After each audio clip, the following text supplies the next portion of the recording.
ایک ہے نماز ہم پڑھ لیتے ہیں، آپ نے سارا پڑھ لیا، سارا تعدیل ارکان بھی کر لی، لیکن اگر آپ کا اللہ کے ساتھ ڈائریکٹ کمیونین اور ڈائریکٹ کمیونیکیشن قائم نہیں ہوا تو نماز، جس کو کہ کہا گیا کہ الصلاۃ معراج المومنین، جو قرب حضور کو حاصل ہوا معراج میں، وہ ایک بندہ مومن دنیا میں رہتے ہوئے حاصل کر سکتا ہے نماز میں، اگر اس کی روح جو ہے واقعتاً ہم کا نام ہو رہی ہو، الحمدللہ رب العالمین الرحمن الرحیم مالک یوم الدین اہدنا الصراط المستقیم ایاک نعبد و ایاک، اگر ہم واقعتاً ایسے کہہ رہے ہوں کہ ہمیں احساس ہو کہ ہم اللہ کے حضور میں حاضر ہیں اور عرض کر رہے ہیں، سجدہ کریں تو حدیث میں آتا ہے کہ ایسے محسوس ہو کہ گویا کہ میں نے اپنا سر اللہ کے قدموں میں رکھ دیا ہے، یہ ہے نماز۔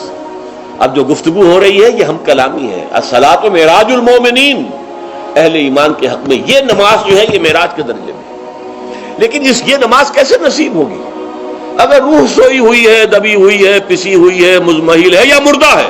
یہ نماز کیسے حاصل ہوگی؟ چاہے آپ 5 وقت کی نماز پڑھ رہے ہو، چاہے آپ نے ہیبٹ بنا لیا ہو نماز کو، چاہے خوش بھی ہو گیا ہو، لیکن یہ کہ جب تک وہ روح بیدار نہ ہو، جب تک ہم کلامی نہ ہو، افلاق سے آتا ہے نالوں کا جواب آخر، اٹھتے ہیں حجاب آخر، کرتے ہیں خطاب آخر، جب تک یہ نہ ہو، جیسے کہ میں ایک حدیث قدسی انشاءاللہ آج سناؤں گا سورہ فاتحہ کے ضمن میں، کہ اللہ تعالیٰ کے سامنے جب کھڑا ہو کر انسان جب کہتا انی وجہت وجہی للذی فطر السماوات والارض حنیفا، دائیں بائیں سے بالکل اپنا تعلق کاٹ کر میں نے اپنا رخ کر لیا ہے اس اللہ کی طرف جس نے آسمان اور زمین کو پیدا کیا۔ اب یہ توجہ وجہت، اگر یہ تو ہے چہرہ تو ہم نے کر دیا خانہ کعبہ کی طرف، اندر سے ہماری روح متوجہ نہیں ہوئی، وہ سوئی پڑی، اسے پتہ ہی کچھ نہیں کہ کیا ہو رہا ہے، تو اس صورت میں وہ کیا ہے؟ ظاہری بات تو پوری ہو گئی، نماز کا ثواب ہو جائے گا، فرض کی ادائیگی کا ثواب مل جائے گا، لیکن وہ اصل نماز تو حاصل نہیں ہوئی۔ یہ ہے وہ بات کہ وَإِذَا سَأَلَكَ عِبَادِي عَنِّي فَإِنِّي قَرِيبٌ، اے نبی جب میرے بندوں کی روحیں بیدار ہو جائیں، توانا ہو جائیں، حیات تازہ سے وہ ہم کنار ہو جائیں، اور پھر وہ میرے بارے میں پوچھیں، وہ میرا تقرب حاصل کرنا چاہتے ہیں، تو آپ سے پوچھیں تو کہیے میں قریب ہی ہوں۔ اجیب دعوت الداع اذا دعان، یہ ہے وہ دعا، میں ہر پکارنے والے کی پکار، ہر دعا کرنے والے کی دعا کو سنتا ہوں، قبول کرتا ہوں، جواب دیتا ہوں جہاں کہیں بھی مجھے پکارے۔ اذا دعان، اس میں در حقیقت وہ مفہوم آ گیا ہے there and then where ever، آپ اپنے گھر میں ہو کر پکاریں اللہ کو، آپ بستر پر لیٹے ہوئے پکاریں اللہ کو، الذین یذکرون اللہ قیاما وقعودا وعلی جنوبہم، ہاں ٹھیک ہے، بعض مقامات بعض اوقات قبول دعا کے لیے زیادہ سازگار ہے، حرم میں جا کر دعا مانگی جائے، اور منا میں عرفات میں خاص طور پر، جبل رحمت پر خاص طور پر، ملتزم جو ہے کعبے کا اس پر خاص طور پر، وہ ایام بھی ہیں خاص، لیکن یہ نہیں ہے کہ بقیہ دنوں میں آپ کے اور اللہ کے درمیان کو بڑا فاصلہ ہے۔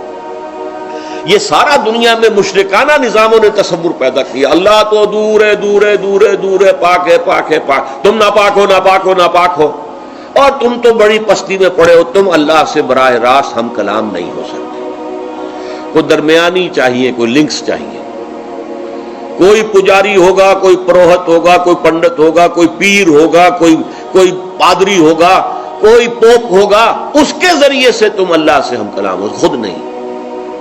اور جب ذریعے بیچ میں آ گئے تو ان کی مٹھی گرم کرو، ان کی چاپلوسی کرو، ان کو بھی جو ہے چادریں چڑھاؤ، ان کو نذرانے پیش کرو۔ یہ ہے بدترین ایکسپلائٹیشن جو مذہب کے ذریعے سے نوع انسانی کی ہوئی ہے۔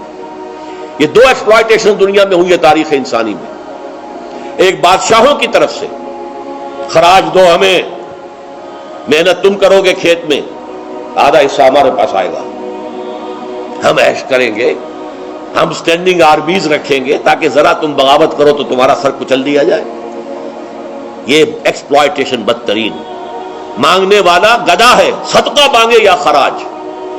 دوسری طرف ہم بادشاہ ہیں، ہم چنگر بنسی سورج بنسی خاندان ہیں، ہم راجپوت ہیں، حکومت کرنا ہمارا حق ہے۔ اور یہ پنڈت پروہت جو ہے وہ بھی کہیں گے کہ ٹھیک ہے، نصف لی و نصف لک وہذا قوم جاہلون، یہ عوام جو ہے ان کا خون چوسو، ہمیں یہ نذرانے پیش کریں، بتوں کو آ کے چڑھاوے چڑھائیں اور تمہیں خراج دیں اور ٹیکس دیں۔ They are to be exploited. Exploit ہو رہا. اسلام نے آ کر دونوں کا خاتمہ کیا. کوئی ملوکیت نہیں. زکوٰۃ ہے تو غربا کے لیے، بادشاہ کے لیے نہیں ہے. یہ تو غربا کے لیے، لہذا کوئی ٹیکس نہیں. نمبر 2، اللہ سے ہم کلام ہونے کے لیے کسی دربان، کسی جو ہے پہرے دار کی مٹھی گرم کرنے کی ضرورت نہیں. جب چاہو ہم کلام ہو جاؤ. دل کے آئینے میں ہے تصویر یار، جب ذرا گردن جھکائی دیکھ لی. یہ تو تم ہماری طرف متوجہ نہیں ہوتے.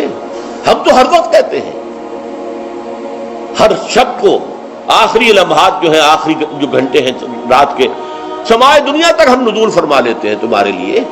اور پکارنے والا پکارتا ہے، حل بالمستغفر فاغفر له.